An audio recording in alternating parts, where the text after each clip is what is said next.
kinabuhi sa kinatibukan.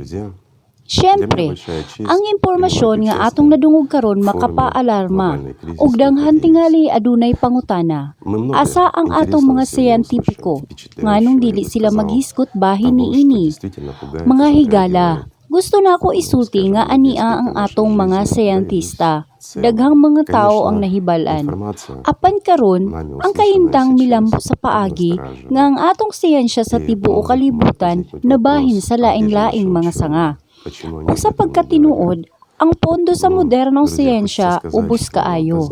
Ang akong gipasabot, mao ang siyensya nga. Sa ato nang nasabtan, gikan sa atong nadunggan sa ibabaw. Mauunta ang makaluwas kanato. O kini makapaalarma gayud. Ako moingon, seryoso kaayo ang problema. O kinahanglan pa natong sulbaron.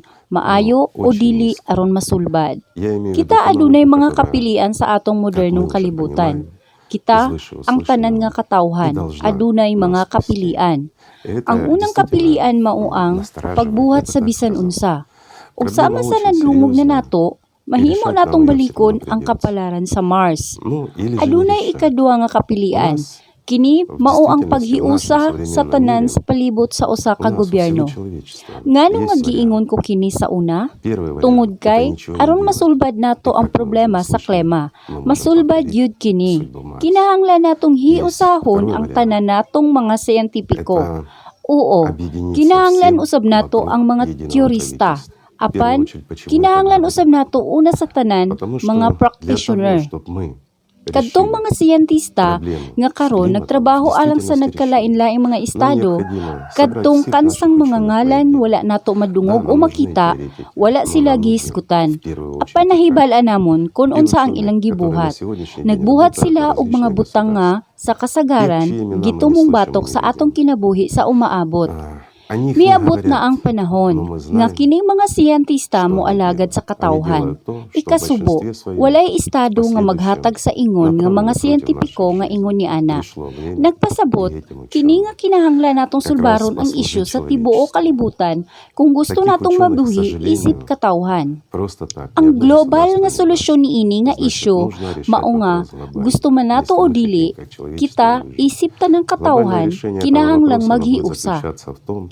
Kinahanglan nga maghiusa kita aron tapuson ang mga gubat sa makausa ug alang sa tanan. Tungod kay bisan ang gamay nga hulga sa mga gubat, magdala sa kamatuoran nga kini nga mga sekreto nga kibi magpabelen nga sekreto. Ug kadtong mga siyentista nga naguna karon sa siyensya ug nag-apil sa praktikal nga siyensya sa pagpalambo sa bag-ong mga sanga ug direksyon ingnon ta sa bag-ong pisika. Ang pisika nga wala pa nato naanan, apan kini nagtrabaho na sa bag-o. Pisikal nga mga prinsipyo, nagmugna sa sunod nga pagpatay kanato sa mga gubat, sa mga panagbangi ug sa daghang uban pang mga dapit sa mga panaglalis tali sa mga estado. Ug aron masulbad nato ang atong nagunang krisis, o makakuha og labing minus pipila ka higayon alang sa resolusyon niini, gikinahanglan nato kini nga mga siyentipiko. Apan tungod kay gitigom nato sila sa samang lamesa, nagpasabot kini nga ang tanan nga mga gubat kinahanglan nga muhunong. Nga nagpasabot bisan gusto nato kini o dili, sa atong kasamtangan nga format sa consumer, kini nagpasabot nga ang tanan nga mga estado kinahanglan nga mahiusa sa usa ka matang sa puwersa. Himua nga kini usa ka gobyerno sa kalibutan nga pilion sa mga tawo o pilion sa mga estado.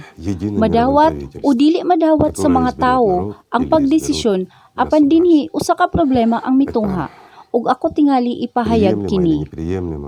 Nga ang nahiusa nga kagamhanan sa kalibutan, hindi isa ka solusyon sa sili nga kahimtangan. Kini tungod, una sa tanan, sa kamatuoran nga ang bisan unsang gobyerno adunay oposisyon. Ang ubang mga nasod may himong batok sa gobyerno sa kalibutan nga pilion sa mga tao o pilion sa mga nasod. Adunay dili muuyon sa usa ka butang. Nga nagpasabot nga adunay mga tensyon. Sa higayon, nga ang voltahe, unya ang pagbatok. Tungod kay adunay pagsukol, nagpasabot nga magtrabaho pa sila sa mga bag-ong matang sa armas. Ug tungod kay nagtrabaho sila sa mga bag-ong klase sa hinagiban, Kini nagpasabot nga daghang mga nasod ang dili mohunong sa ilang tinuod nga mga siyentista, kadtong karon nga nagpalambo sa mga advanced nga tipo, sa mga hinagiban sa sekreto nga mga bureau sa disenyo, dili sila makalingkod sa parehas nga lamesa. Uban sa uban. Apan bisan kung sila mulingkod, unya pulo ka mga sundalo ang mubarog sa luyo sa matag siyentista, aron dili siya musulti og daghan, aron siya musulti sa husto ug maghuna-huna sa husto. O huna-hunaa. Sa ingon nga palibot, unsa ang kahimtang sa pagtrabaho, ingon usa ka siyentista. Makahimo ba sila sa pag-brainstorm, pagpangita og solusyon? Dili nila mahimo. Ug ang mga siyentipiko karon kinahanglan nga makadawat sa kagawasan sa paglalang ug sa tinuod ang labing kadaghan nga posible nga mga kapanguhaan. Sa ato pa, dili sila angay nga limitado sa paagi nga sila limitado karon. Ngano nga ang atong siyensya ingnunta nagpadayon sa pagtuo sa sayop nga mga tsorya hangtod karon. Tungod lang kay akong ipasabot, kining mga sayop nga mga tsorya bahin sa pagbago sa klima, kini mas simple. Ug diha niini atong makita ang bisan unsang matang sa solusyon. Maayo unta kung mao gyud na. Apan ikasubo, karon nakita namon ang mga kamatuoran, ebidensya.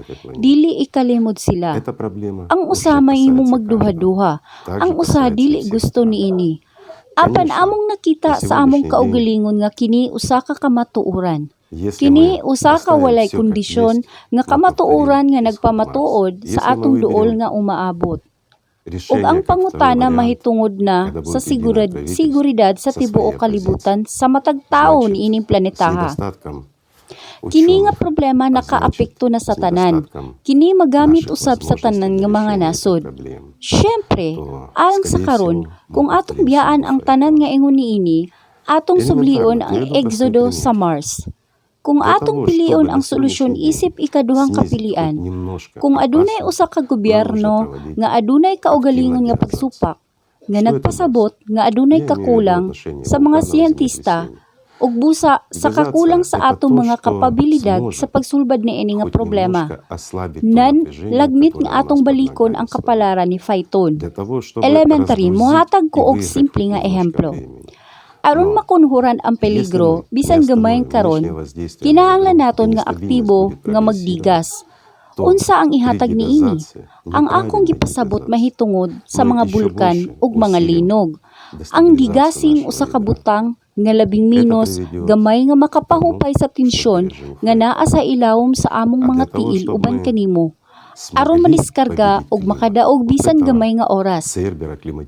Apan kung dili nato hunungon ang eksternal nga epekto sa kinauyukan og ang pagkawalay kalig-on muuswag.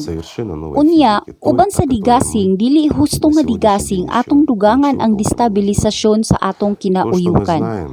Mutultol kini sa sinati ni Phaeton. Ug aron mahimo naton nga mapildi ang klema, aron makuha kini nga klema nga Cerberus sa usa ka gahi nga kwilyo ug usa ka mubo nga leash. Kinahanglan naton mangita usa ka solusyon sa usa ka bag-ong solusyon. Bag-ong pisika, usa nga wala pa nato nahibal-an bisan unsa karong adlaw.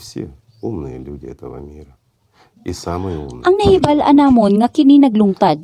Aw, labing minos pipila ka mga prinsipyo, labing minos pipila ka pagsabot. Syempre, aduna kita. Gimonitor namo ang pipila ka mga proseso. Apan hangtod karon wala pa kami makakitag solusyon. Aron kita makapangita og solusyon, kinahanglan nato ang tanang maalamon nga mga tawo niining kalibutana. Og ang pinakamaalamon nga mga tawo sa unang dapit. Og dinhi, gusto man nato o dili, kinahanglan natong buhaton ang usa ka butang kung gusto natong mabuhi. Adunay usa ka exit. Og ania ang usa ka maayong ngalan alang sa karon nga forum. Adunay usa ka paagi sa pagawas. Ug sa pagkatinuod kini, akong mga higala, kini mao ang pag-usab sa format, pag-usab sa kinaiya, kung kitang tanan, ang tanan nga mga tao niini nga planeta gusto nga mabuhi. Gusto sa pagluwas sa atong matahom nga planeta, alang sa atong talagsaon nga mga kaliwat. Nan, kita kinahanglan gayud nga muhimo sa hingpit nga bag-ong mga lakang alang sa tanan nga katawan. Kinahanglan natong usbon kini nga format sa atong paglungtad. Siguro ha, nga sa makausa ug alang sa tanan, atong hunungon ang mga gubat. Hunungon ang mga komprontasyon tali sa lain-laing mga nasod. Aron atong mahipagawas, gayud ang atong mga siyentipiko ug mahatagan sila sa tanang gikinahanglan nga mga kapanguhaan. Karon, nagasto kami og daghang salapi sa mga gubat o sa daghang uban pang mga butang sa pag-atubang sa usag-usa, sa depensa, apan sa tinuod nagasto kami og mga penis sa siyensya. Kinahanglan natong usbon kining tanan. Tungod kay ang tanan nga mga hinaggiban nga ania sa kalibutan walay gahong batok sa klema nga Cerberus. Og nasabtan na namo kini uban kanimo.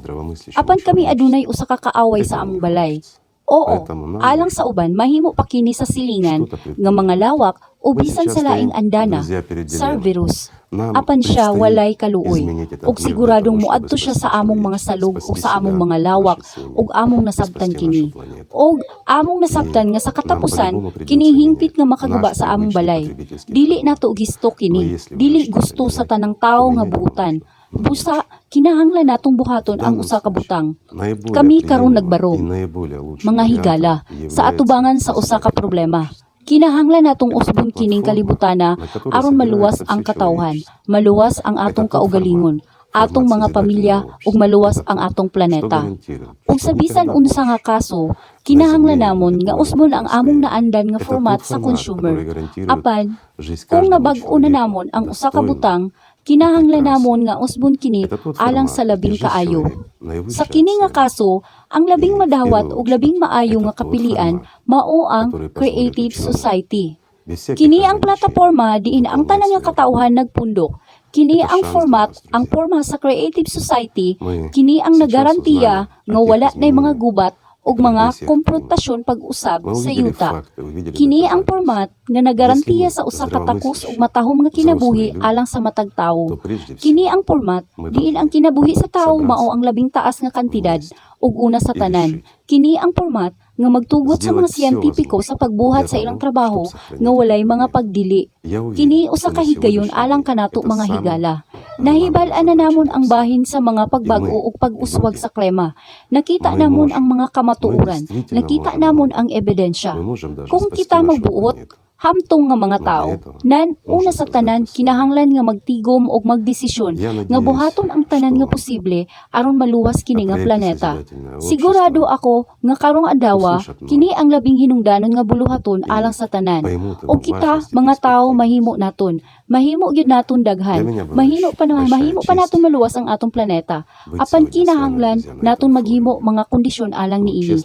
Nanginaot ko nga daghang mga tao ang makadungog bahin sa proyekto sa Creative Society ug makasabot sa kahinungdanon ug pananaw niini. Usa ka dako nga dungog alang kanako nga makauban ka mga higala sa kini nga forum karon. Apan sa tinuod lang makapaalarma ang impormasyon nga nadungog. Daghang mga pangutana ang mutungha ug ang labing hinungdanon nga pangutana mao nga ngano nga kita mga hamtong, ngano nga kita nagawi sama sa mga bata, ngano nga maghulat kita nga adunay usa nga magdesisyon alang kanato sa panahon nga kita adunay gamay nga oras ug usa ra ka paagi sa pagawas. Maayong pangutana. Nang hinaot ko nga ang katawhan mo tubag niini. Salamat mga higala.